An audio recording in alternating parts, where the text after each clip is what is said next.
ბოლო რამდენიმე ათწლეულის განმავლობაში სამართალდამცავ ორგანოებში განვითარებული პროგრესის შედეგად დაკარგული პირების არც ერთი საქმე აღარ შეიძლება ჩაითვალოს გადაუჭრელად. იმედია დროის გასვლასთან ერთად და გამოძიების მეთოდების კიდევ უფრო განვითარებით უმეტეს საქმეებს დახურავენ და დაკარგული ადამიანების ოჯახები საბოლოოდ შეძლებენ სიმშვიდის პოვნას. ნომერი 10. 84 წლის ნენსი გასრი Today Show-ს წამყვანის სავანა გასრის დედა უკვე 70 დღეზე მეტია დაკარგულია, მას შემდეგ რაც ის საკუთარ სახლში თუსონში, არიზონაში გაიტაცეს. მაგრამ იმედი აქვს, რომ დანაშაულის ადგილზე აღმოჩენილი ახალი DNA-ის მტკიცებულება ხელისუფლებას დაეხმარება, რომ დამნაშავეები პასუხისგებაში მისცენ.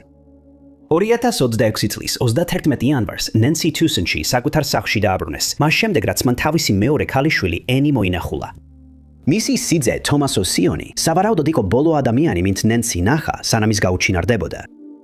როდესაც ნენსი არ გამოჩნდა ეკლესიის მსახურების პირდაპირ ეთერში, მისმა თანამრევლებმა ინერვიულეს და ოჯახს დაუკავშირდნენ, რათა ეცნობებინათ, რომ ის ეკლესიაში არ მივიდა და ვერ უკავშირდებიან. დილით 11 საათზე ოჯახის წევრები მის სახლში მივიდნენ, მაგრამ მისი კვალი ვერ ნახეს. ნენსი 1 საათის შემდეგ დაკარგულად გამოცხადდა და გამოძიებამ, რომელიც დაიწყო, ყველა მონაწილეს კიდევ უფრო მეტი შეშფოთება მოუტანა. მისი ყველა პირადი ნივთი სახლში იპოვეს და მალე აშკარა გახდა, რომ ნენსის სახლიდან ნება ოფლობით არ გასულა და რომ იგი გაიტაცეს. სახლი როგორც დანაშაულის ადგილი გადაკეტეს და გამოძიებლებმა დაიწყეს, რაც შეიძლება მეტი მტკიცებულების შეგროვება.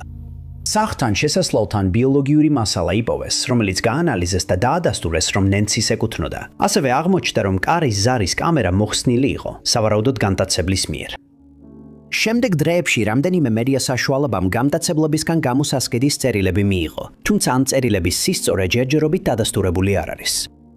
საზოგადოებისთვის გამოქვეყნდა ფოტოები და ვიდეო მასალა, სადაც ჩანს მამაკაცი, რომელიც ნენსის სახლის უსაფრთხოების კამერით მანიპულირებს, თუმცა ამ მასალაში ნანახი პირი ჯერ კიდევ არ არის იდენტიფიცირებული. კვირების გასვლასთან ერთად მისი ოჯახი სულ უფრო მეტად ნერვიულობდა მის ადგილსამყოფელთან დაკავშირებით და მათ გაავრცელეს განცხადება, რომელშიც განაცხადეს, რომ მზად არიან გამტაცებლებთან საუბრისთვის და გადაიხდიან $6 მილიონი გამოსასყიდს.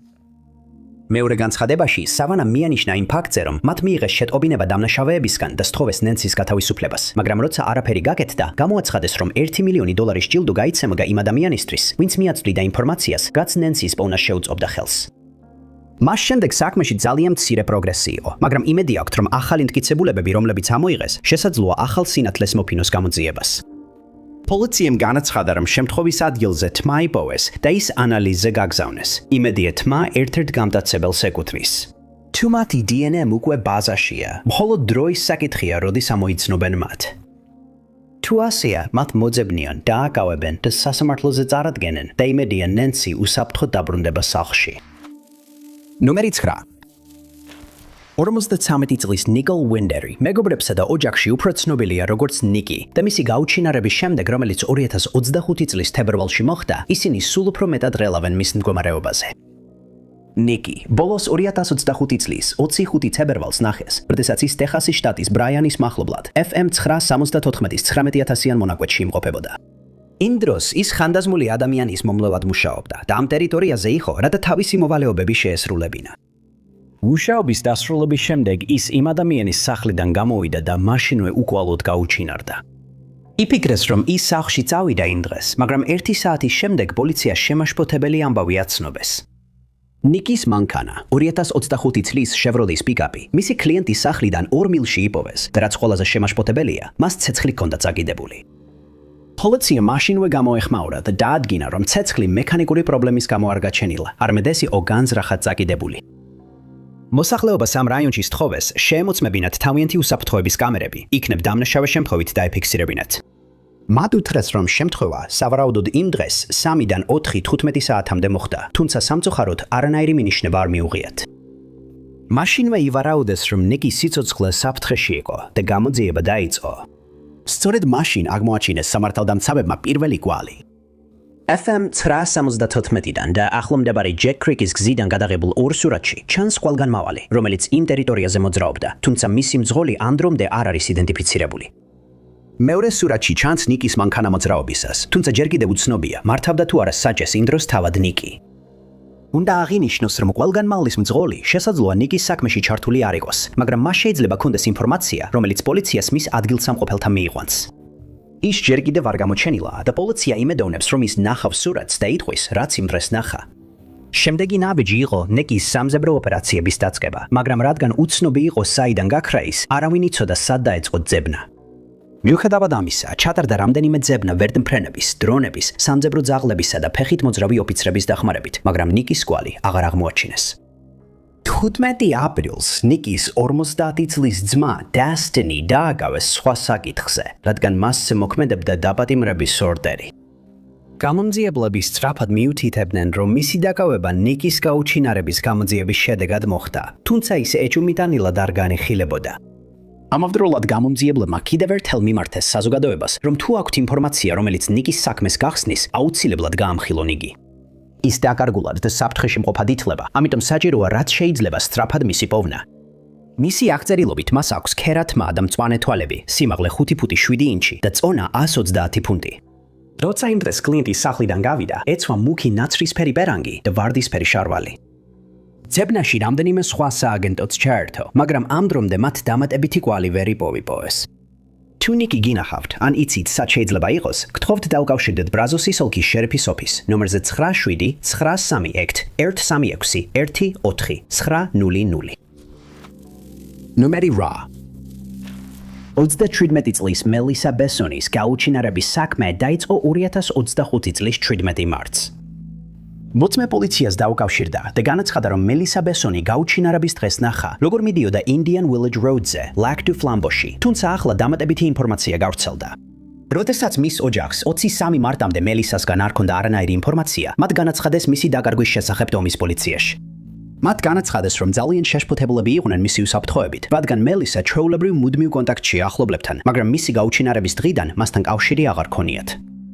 ჩატარდა საძიებო სამუშაოები და გამოიკითხნენ იმ ტერიტორიის მცხოვრებლები, საიდანაც მელისა გაუჩინარდა, მაგრამ ვერავინ შეძლო დამატებითი ინფორმაციის მიწოდება იმის შესახებ, რა შეიძლებოდა მომხდარიყო მელისასთან, ან სად შეიძლებოდა წასულიყო იგი.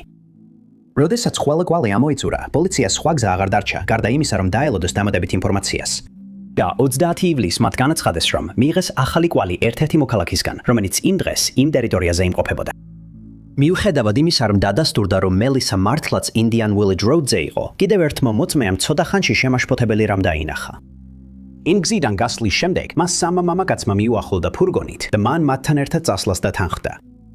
დაინახეს, როგორ გადმოვიდა ის ფურგონიდან, მას შემდეგ რაც მანქანა გაჩერდა კინონიგის ტბაზე ნავების ჩაშობის პანდუსთან. შემდეგ კი დაინახეს, როგორ მიდიოდა სამხრეთისკენ საგრაფოს გზატკეცილ დიზე. მანქანაში მყოფი ერთ-ერთი მამაკაცი ცოტა ხანს გაჰყვა მას და ისმოდა, როგორ ეუბნებოდა მას მანქანაში დაბრუნებას, მაგრამ მელისამ უარი თქვა. როცა მან დაინახა, რომ მანქანა მიუახლოვდა მას, იფიქრა, რომ პოლიციელი იყო და მამაკაცი გაიქცა ახლომდებარე ტყიან ტერიტორიაში. შემდგომში გაირკვა, რომ მას ძებნა იყო გამოცხადებული და არ სურდა, რომ დაეპატიმრებინათ. მალე ის გამოვიდა ტყიდან და რადგან მელისა იქ აღარ იყო, იფიქრა, რომ პოლიციას წაეყვანა. შემდეგ ის მეორე ცოლი, რომელიც მასთან მივიდა, იპოვეს და დაკითხეს. მან განაცხადა, რომ მელისა აველბებული ჩანდა, როცა ესაუბრა და როცა ჰკითხა, ხომ არ ჭირდებოდა წაყვანა, მელისამ უარი თქვა. მან ტერიტორია ჩრდილოეთის მიმართულებით დატოვა და ბოლოს მელისა სამხრეთისკენ მიმავალს დაინახა. რადგან ეს იყო ბოლო ადგილი, სადაც ის ნახეს, კიდევ რამდენიმე ძებნა ჩატარდა კინონიკის ტბის ნავის ჩასაშვებ პანდუსთან ახლოს. მაგრამ მეტი არაფერი აღმოჩენილა და მელისას ადგილსამყოფელი კვლავ უცნობია. ძებნა მოიცავდა როგორც ფეხით ჩატარებულ ჩხრეკას, ისე დრონებისა და საძიებო ძაღლების გამოყენებას, რომლებმაც მისი სუნი ვერ აიღეს. რადგან ახალი ინფორმაცია არ არსებობს, გამომძიებლები ახლა საზოგადოებას ეპარდნობიან, რომ თუ ვინმეს რაიმე ინფორმაცია აქვს, გამოვიდეს წინ და შეთავაზებულია ჯილდო $25,000 ოდენობით იმ ინფორმაციისთვის, რომელიც მელისას საქმის გახსნას შეუწყობს ხელს. მელისა აღწერილია როგორც კავისფერი თმითა და კავისფერი თვალებით. ის არის 5 ფუტი და 7 ინჩის სიმაღლის და საშუალო ავნაგობის. ის შეიძლება ამოიცნოთ რამდენიმე ტატუთი ხელებზე, ფეხებზე და კისერზე. ბოლოს კი ნახეს შავი უსახელო მაისურით, ნაცრისფერი სპორტული ჯემბრით და წითელი სპორტული შარვრით. თუ თქვენ ან ვინმეს ვისაც იცნობთ, გაქვთ რაიმე ინფორმაცია, რაც შეიძლება დაეხმაროს პოლიციას, გთხოვთ დაუკავშირდეთ Lac du Flambeau's თომის პოლიციის დეპარტამენტს, ნომერზე 715 588 7 1717. ან ვილასის საგრაფოს შერიფის ოფისის ნომერზე 715 469 4441. მეშვიდე ნომერი. ახალი ინფორმაციის მიხედვით, რომელიც გამოქვეყნდა 57 წლის ადვოკატის Randall Spivey's და 33 წლის Brandon Billmeyeris გაუჩინარების საქმეში, FBI-მ უკვე შეუერთდა გამოძიებას და იმედოვნებს, რომ საბოლოოდ პასუხები მოიძებნება. Randall Spivey და Brendan Billmeyer, რომლებიც ბიძა და დეშვილი იყვნენ, დაკარგულად გამოცხადდნენ 2025 წლის 19 დეკემბერს, მას შემდეგ რაც თევზაობიდან სახლში აღარ დაბრუნდნენ. იმ ღამით, ვახშმის შემდეგ, ორივე მამაკაცი გაემართა მექსიკის ყურეში 42 ფუტიანი ნავით, სახელად Unstop a Bully. ერთ მომენტში მიიჩნევა, რომ მამაკაცებიდან ერთ-ერთი სხვაში გადავარდა. ვარაუდობენ, რომ როდესაც მეორემ გააცნობიერა რა ხდებოდა, ის გადახდა რათა დახმარებოდა, მაგრამ დაავიწყდა, რომ ნავის თრავა ისევ მუშაობდა და სავარაუდოდ ორივე წყალში დარჩა უმწეოდ. როგორც კი მათი გაუჩინარების შესახებ განაცხადეს, სანაპირო დაცვის სამსახურმა წყლებში ძებნა დაიწყო 24-ზე მეტი ნავით, მაგრამ მათ ვერანაირი კვალი ვერ იპოვეს ამ ორი მამაკაცის. მათი ნავი მოგვიანებით ნაპოვნი იქნა ნეაპოლის სანაპიროდან დაახლოებით 70 მილის დაშორებით. მოხსენებაში აღნიშნული იყო, რომ ნავი ჯერ კიდევ ჩართული იყო, მაგრამ ის დინებაზე იყო და ცარიელი რენდალისა და ბრენდონის კვალი არ ჩანდა. ორი სამაშველო ჟილეტი, რომლებიც ჩვეულებრივ ნავზე იყო, დაკარგული აღმოჩნდა, რამაც იმედი გააჩინა, რომ ისინი ჯერ კიდევ წყალში იყვნენ და შეიძლებოდა ეპოვათ.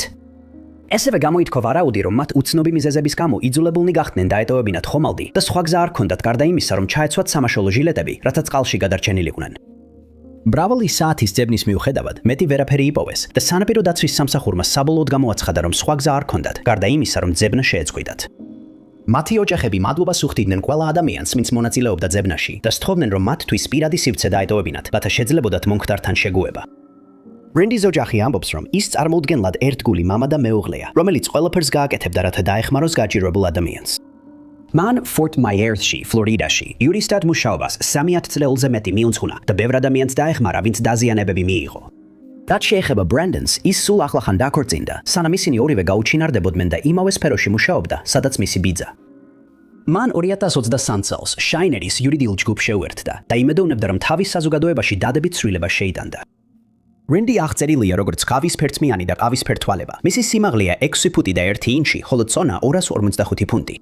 ბოლოს ის ნახეს ხაკისფერი შარვლითა და მუქი ფერის პერანგით. მას აქვს მარცხვისფერი ქერათმა და ყავისფერი თვალები, სიმაღლე 6 ფუტი და 2 ინჩი, წონა კი 250 ფუნტია. მიუხედავად იმისა, რომ ორი მამაკაცის ძებნა შეწყვიტა, პოლიციამ და სანაპირო დაცვამ განაცხადეს, რომ ისინი გააგრძელებენ გამოძიებას ნებისმიერი ახალი ინფორმაციის მიღების შემთხვევაში და სთხოვეს ყველას, ვისაც რაიმე ინფორმაცია აქვს გამოჩნდნენ. მათი ორივე სახელი ეხლა უკვე დამატებულია ეროვნული დაკარგული და უცნობი პირების სისტემაში. Randall-ის საქმის ნომერია MP 154-328, ხოლო Brandon-ის MP 154-331. ვინც ამ საქმესთან დაკავშირებით დამატებითი ინფორმაციის მიწოდება შეუძლია, სთხოვენ დაუკავშირდეს Lis ოლქის შერიფის ოფისს ნომერზე 239477100. ნომერი 6. სამწუხარო ფაქტია, რომ ოვალწლიურად დაკარგულად გამოცხადებული ბევრი ადამიანი გაუჩინარებამდე ფსიქიკური ჯანმრთელობის პრობლემებს ებრძოდა. ასევე იყო შემთხვევა 52 წლის Amy Hilliard-ის, რომელიც 2026 წლის მარტის შემდეგ აღარავის უნახავს და არც არაფერი სმენიათ მის შესახებ. პოლიციისთვის ადრე ცნობილი არ იყო, რომ Amy დეპრესიას ებრძოდა. და მიუხედავად იმისა, რომ ეს ახალი დეტალი მის საქმეს კიდევ ერთ ასპექტს მატებს, ჯერ არ დადგენილა ქონდა თუ არა მის ფსიქოლოგიურ მდგომარეობას კავშირი მის გაუჩინარებასთან. Amy სან-ფრანცისკოში მდებარე Parlis კავის სახლის თანამფლობელია. ეს პოპულარული ფრანჩაიზია, რომელსაც Oaklandსა და სან-ფრანცისკოში ფილიალები აქვს. ყველა მონაცემით ბიზნესი კარგად მიდიოდა.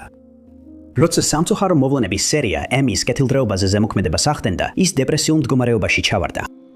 მისი ოჯახის თქმით, Amy-ის ახლო მეგობარი Chrissy გარდაიცვალა და მალევე ოჯახის ერთ-ერთი ძაღლიც დაიღუპა. ის თავის ნათესავებზე ზრუნავდა, რამაც კიდევ უფრო მეტი წნეხი მოახდინა მასზე იმ დანაკარგებთან გამკლავების დროს. ბოლოს, როცა Chrisma Amy ნახა, იყო 25 მარტი, როცა ერთად ისაუზმეს. შემდეგ კი Chrisma ის Bay Area Rapid Transit-ის სადგურზე მიიყვანა, სადაც Amy Walnut Creek-ში თერაპიის სესიაზე უნდა მისულიყო. ის საბოლოოდ დაბრუნდა წყვილის სახლში და შემდეგ უსაფრთხოების კამერებმა დააფიქსირეს, როცა Dimond პარკთან ახლოს მიდიოდა. მან ასევე გაასეირნა ოჯახის ძაღლი, მაგრამ სახლში აღარ დაბრუნებულა და Chrissy სასოწარკვეთილია, რომ გაიგოს, რა დაემართა მას. მას შემდეგ, რაც Amy დაკარგულად გამოცხადდა, წყვილის სახლი გაჩხრიკეს და მისი ყველა პირადი ნივთი შიგნით იპოვეს. უკანაკარი ღია იყო დატოვებული, მაგრამ ძალადობის ან რაიმე საიჭროს კვალი არ აღმოჩნდა. Chrisma განაცხადა, რომ მას შემდეგ, რაც Amy თერაპიის სესია დაასრულა, მას მესიჯი მისწერა და უთხრა, რომ სახლში იყო. მეზობელი დაადასტურებდა, რომ ის ნამდვილად იქ იყო, რადგან მან მასთან მოკლედ ისაუბრა, როცა Amy ძაღლს ეირნობდა. როცა კრისი სახლში 3:15-ზე მივიდა, შეშფოთ და როცა უკანაკარი ღია დახვდა და ეჯვი გაუჩნდა, რომ რაღაც რიგზე ვერ იყო, რადგან ეიმი ვერ ნახა, მიუხედავად იმისა, რომ მისი ყველა ნივთი სახლში იყო. კრისტ იმედი ჰქონდა, რომ სახლში რამეს იპოვიდა, რაც მინიშნებას მიცემდა თუ სად შეიძლებოდა წასულიყო ეიმი, მაგრამ ასე არ მოხდა.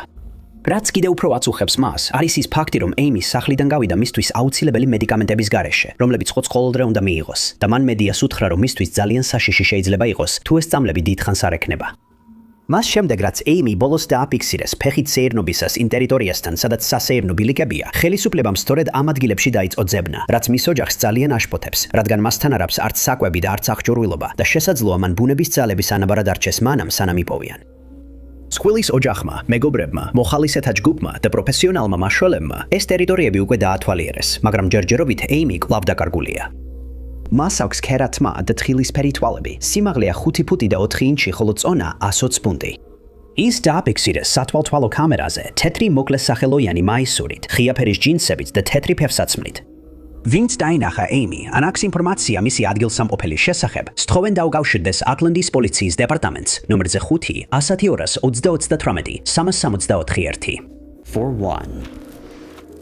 ნომერი 5. როდესაც 37 წლის რონალდ დიუმას ჯუნიორი 2024 წელს გაუჩინარდა, თავდაპირველად მიიჩნიეს, რომ გამოძიება ჩვეულებრივი იქნებოდა, მაგრამ ახალი დეტალები სხვა რამეს მიუთითებს და თუ ეს დადასტურდება, ის შესაძლოა სერიოზულ საფრთხეში იყოს. გაუჩინარების დროს რონალდ დიუმასი მუშაობდა უნძრავი ქონების აგენტად ჰენსვილში, ალაბამა და იყო 3 შვილის მამა. მას შემდეგ, რაც ის გაუჩინარდა, მისმა ოჯახმა პოლიციას უთხრა, რომ რონალდი არასოდეს მიატოვებდა ოჯახს და ვერ წარმოედგინათ მიზეზი, რის გამოც ის ასე მოულოდნელად გაქრებოდა.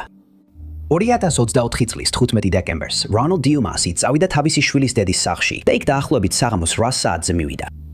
მან შაბათ-კვირა თავის შვილთან ერთად გაატარა, როგორც ყოველთვის, და ბიჭი დედასთან დააბრუნა ზუსტად ისე, როგორც ყოველ კვირას აკეთებდა.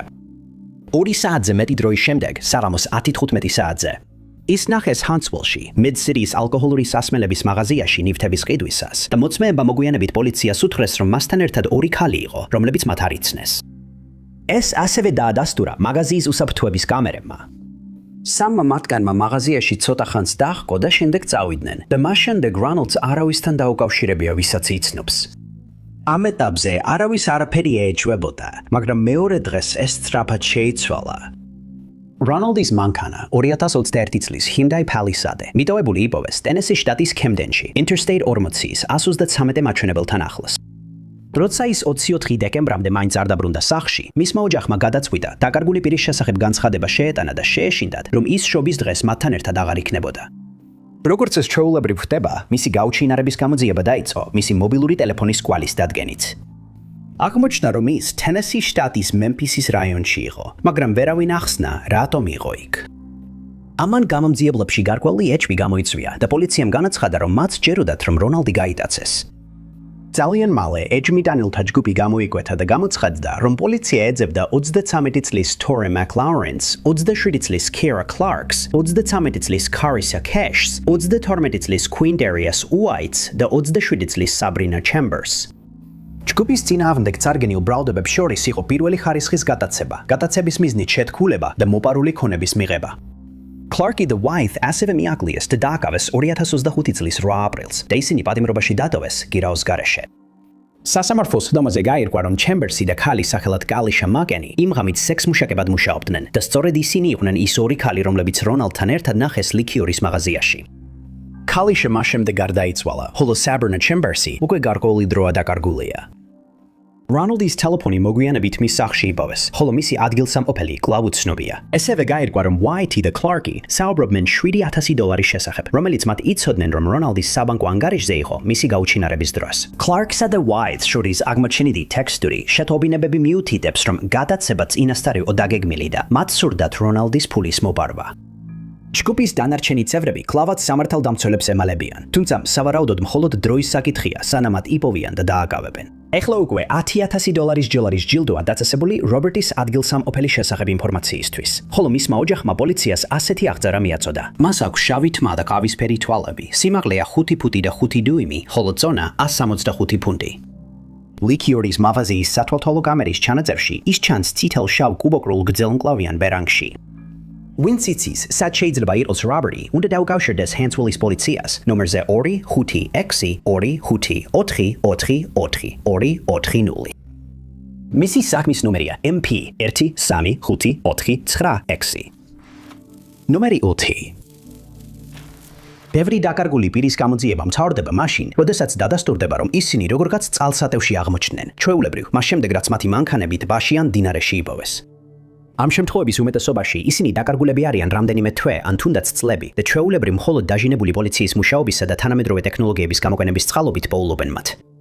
მაგრამ Daniel Scott Emerson-ის შემთხვევაში 64 წლის კაცისა, რომელსაც მეგობრები და ოჯახი სკოტად იცნობენ, გაკეთდა მსგავსი აღმოჩენა, მაგრამ ამან პოლიცია მის პოვნასთან უფრო ახლოს არ მიიყვანა. Scotty ბოლოს 2026 წლის 3 მარტს ნახეს და მას შემდეგ ოჯახთან კონტაქტი აღარ ქონია.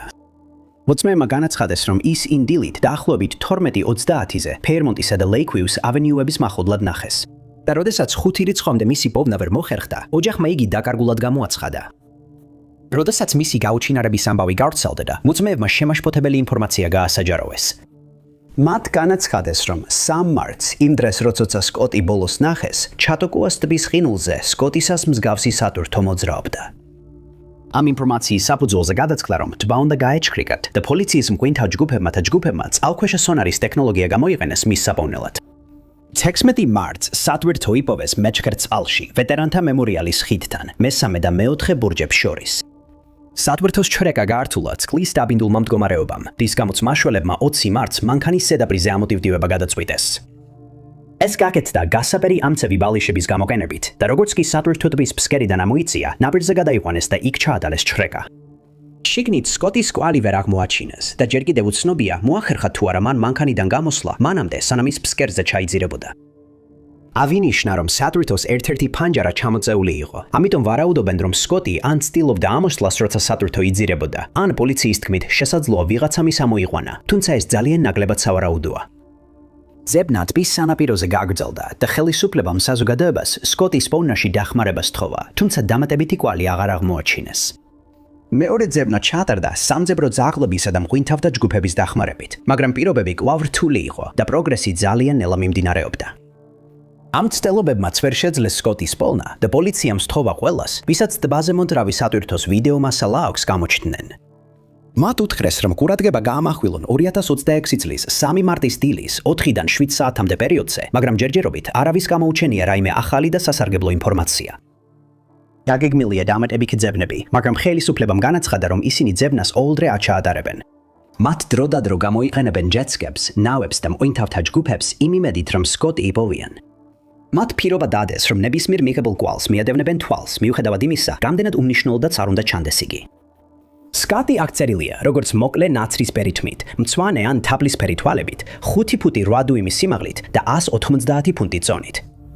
ყველა ვისაც აქვს რაიმე ინფორმაცია, რაც შეიძლება დაეხმაროს მის პოვნაში, მოუწოდებენ დაუკავშირდეს ჩატოკუას ოლქის შერიფის ოფისს ნომერზე 716 753 4222. 32. ნომერი 3. 30 წლის კოლბი სინკლერის გაუჩინარების შესახებ ბევრი დეტალი არ არის ცნობილი, თუმცა პოლიციამ განაცხადა, რომ ეჯობენ დანაშაულებრივ ქმედებას და ვანკუვერის კუნძულის ინტეგრირებულმა მძიმე დანაშაულთა განყოფილებამ გამოძიება გადაიბარა კანადის სამეფო ცხენოსანი პოლიციისგან. ბოლო დროს, როცა ვინმემ კოლბი სინკლერი ნახა, იყო 2025 წლის 8 მარტი, ამის შემდეგ მისი ოჯახი შეშფოთდა, როდესაც მასთან კონტაქტი ვერ დაამყარეს და მისგან არანაირი ინფორმაცია არ მიიღეს. ამბობენ, რომ ესეთი ქცევა კოლბი სინკლერისთვის სრულიად უჩვეულო იყო. და როდესაც 22 მარტისთვისაც კი მისგან არაფერი ისმოდა, ოჯახმა კანადის სამეფო ცხენოსან პოლიციას მიმართა და დაკარგული პირის შესახებ განაცხადი შეიტანა. იმავე წლის 20 მაისს VIMCU-მ ორი საკუთრება გაჩქრიგა, მას შემდეგ რაც ჩხრეკის ორდერი გაიცა, თუმცა ხელისუფლებამ არ გაამჟღავნა რა მიიყვანა ისინი ეჭვამდე, რომ იქ მისი ადგილსამყოფელის კვალს იპოვიდნენ. ორი საკუთრებიდან პირველი მდებარეობს Black Creek-ის სოფლის ტერიტორიაზე, ხოლო მეორე ეკუთვნის Wevaikais პირველ ერს. ეს მოხდა ცნობებს, რომ კოლბი ბოლოს ბრიტანეთის კოლუმბიის Campbell River-ში ნახეს და კვლავ უცნობია იპოვეს თუ არა რაიმე გამოსადეგი. უნდა აღინიშნოს, რომ VIMCU, როგორც წესი, გამოძიებას მხოლოდ მაშინ იბარებს, როცა ეჯობებენ, რომ დანაშაულებრივი საქმიანობაა ჩართული, რაც კოლბის საქმეს კიდევ უფრო შემაშფოთებელს ხდის მისი მეგობრებისთვისა და ოჯახის წევრებისთვის. მას შემდეგ მისი და ოშან ლაზუკი სოციალურ ქსელებში ავრცელებს ინფორმაციას კოლბის გაუჩინარების შესახებ და იმედონებს, რომ ვინმე მას ამოიცნობს და გამოჩნდება ისეთი ინფორმაციით, რომელიც გამოძიებისთვის აქამდე უცნობი იყო. მისმა ოჯახმა სთხოვა ყველას, ვისაც დამატებითი ინფორმაცია აქვს, რაც შეიძლება მალე დაუკავშირდეს სამართალდამცავ ორგანოებს, რათა კოლბი იპოვონ. ოშენმა განაცხადა, რომ მისთვის მიუღებელია ამდენი ხნის შემდეგაც მის ოჯახს პასუხების მოლოდინში ყოფნა უწევდეს, რადგან მათ კოლბის საქმეში სიმშვიდე სჭირდებათ. მან ასევე მადლობა გადაუხადა ყველა ადამიანს, ვინც გამოძიებაში მონაწილეობდა, მათ შორის სამართალდამცავებს, ადგილობრივ საზოგადოებას და ყველას, ვინც კოლბის საქმის შესახებ ინფორმაცია ინტერნეტში გაავრცელა. ყველაზე დამაბნეველი კითხვა, რომელიც საზოგადოების წევრებს აწუხებთ, არის ის, თუ რატომ ჩატარდა ძებნა იმ ორ საკუთრებაში, რომლებიც ადრე იყო ნახსენები. ამან ბევრი სპეკულაცია გამოიწვია, მაგრამ პოლიცია გააგრძელებს ყურადღების გამახვილებას საქმის ლებას, საქმის ფაქტებზე და არა თეორიებზე. სხვა წყაროები მიუთითებენ, რომ კოლბი ბოლო კვირებსა და თვეებში, სანამ გაუჩინარდებოდა, ებრძოდა იმას, რასაც ისინი შინაგან დემონებს უწოდებენ და ზოგიერთი ადამიანი ამბობს, რომ ის ცდილობდა თავისი ცხოვრება უკეთესობისკენ შეეცვალა. მაგრამ კოლბი კვლავ დაკარგულია და პოლიცია იმედოვნებს, რომ ამ აღწერის გამოქვეყნების შემდეგ ვინმეს გაახსენდება რამე და ისინი გაამხელენ აქამდე უცნობ ინფორმაციას, რაც შეიძლება დაეხმაროს საქმის დახურვას. კოლბის აქვს ყავისფერი თმა და ცისფერი თვალები. მისი სიმაღლეა 5 ფუტი და 7 დუიმი, ხოლო წონა დაახლოებით 195 ფუნტია. უცნობია რა ეცვა მას გაუჩინარების დროს და ვანკუვერის კუნძულის ინტეგრირებული მძიმე დანაშაულების განყოფილებამ სთხოვა ყველას, ვისაც დამატებითი ინფორმაცია აქვს და უკავშირდეს მათ. 50-380-6161. ნომერი 2. მთელ მსოფლიოში ჯერ კიდევ გადაუჭრელი დაკარგული ადამიანების მრავალი საქმე ეხება ადამიანებს, რომლებიც გაუჩინარდნენ მაშინ, როცა ისინი გარეთ, ძირითადად ეროვნული პარკების ბილიკებზე სეირნობდნენ. 67 წლის ჩარლზ ჰოშის შემთხვევაც არ განსხვავდება სხვებისგან და ყველა ძალისხმევა მიმართულია იმის გასარკვევად, თუ სად შეიძლება იყოს იგი. მისი გაუჩინარების დროს 2025 წელს ჩარლზ ჰოში იყო პროფესორი დალასში, ტეხასის შტატში მდებარე სამხრეთ მეთოდისტური უნივერსიტეტის დედმანდის სამართლის სკოლაში და ასევე მუშაობდა ადვოკატად ჰოშისა და მორისის იურიდიულ ფირმაში.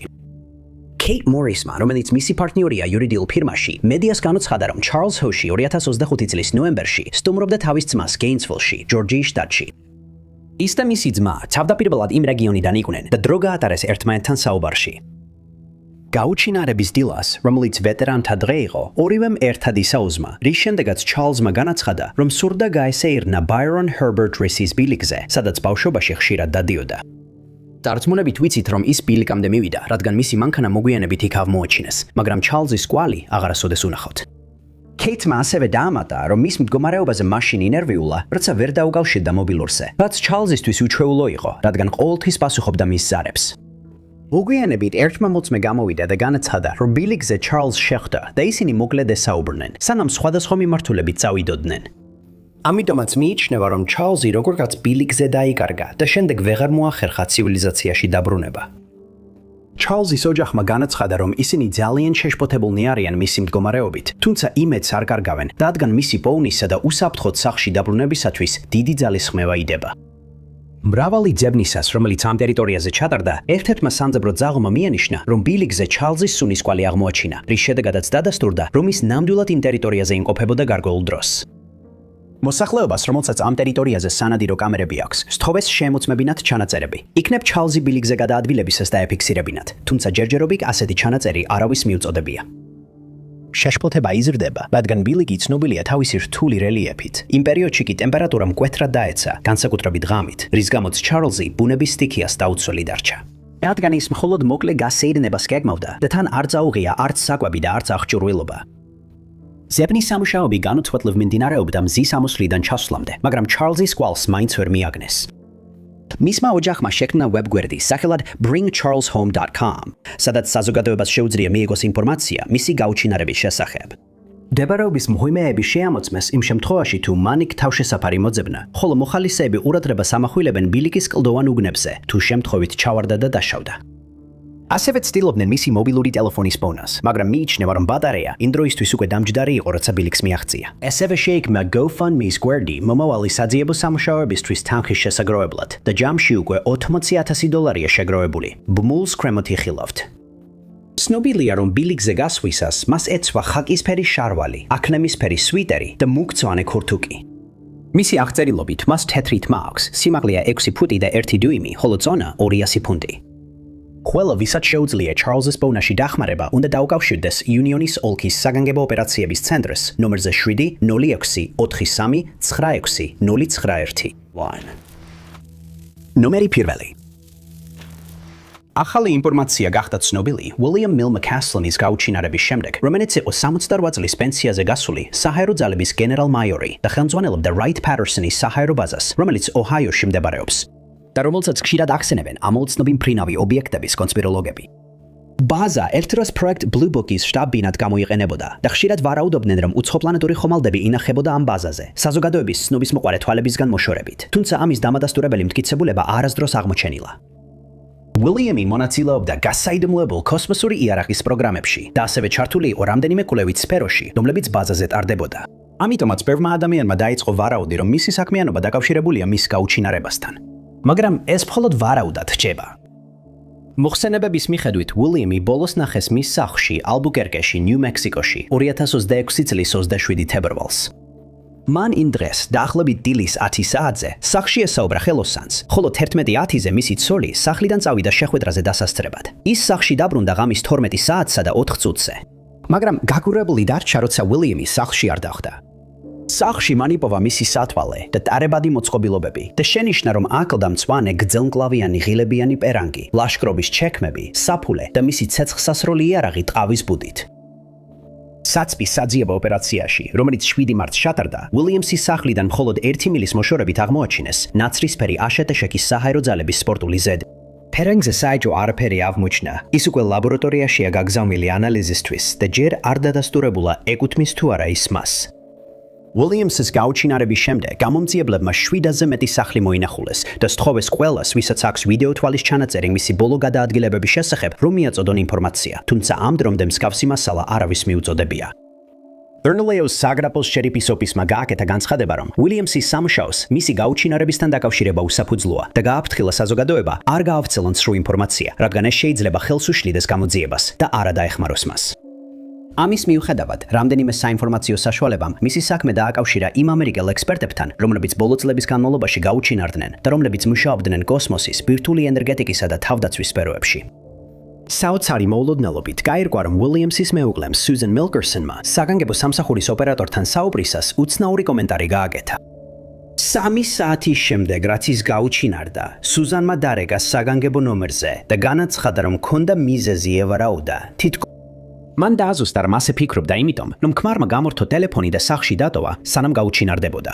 მაგრამ Susan-ს არ დაუკონკრეტებია, რატომ შეიძლებოდა მას არ სტომოდა პოვნა, თუმცა დაამატა, რომ არ ეჯობს, რომ მის საქმეში რაიმე დანაშაულებრივი ფაქტორი მონაწილეობს. საინტერესოა, რომ ზოგიერთმა ადამიანმა განაცხადა, თითქოს Williams დემენცია ჰქონდა და Susan-მა ერთდროს შემაშფოთებელი ზარი მიიღო ამ საქმესთან დაკავშირებით, მაგრამ მან ეს ხმები უარყო პრესასთან განცხადებაში. თუ თქვენ ან ვინმეს ვისაც იცნობთ, გაქვთ რაიმე ინფორმაცია Williams-ის ადგილსამყოფელის შესახებ, გთხოვთ დაუკავშირდეთ Bernalillo's ოლქის შერიფის ოფისს, დაკარგულ პირთა განყოფილებას მისამართზე. 5-468-7070. ინფორმაციის მიწოდება შესაძლებელია ტექსტური შეტყობინებით ნომერზე 8-7-4-1-1. დიდი მადლობა, რომ უყურეთ. თუ მოგეწონათ ეს ვიდეო, აუცილებლად დააცეკით მოწონების რილაქს. ასევე არ დაგავიწყდეთ გამოწერა და შეტყობინების ზარის დაჭერა, რომ არ გამოტოვეთ ჩვენი მომავალი ვიდეოები. მე ვარ Dop 5 Unknown და შემდეგ ვიდეოში შევხვდებით.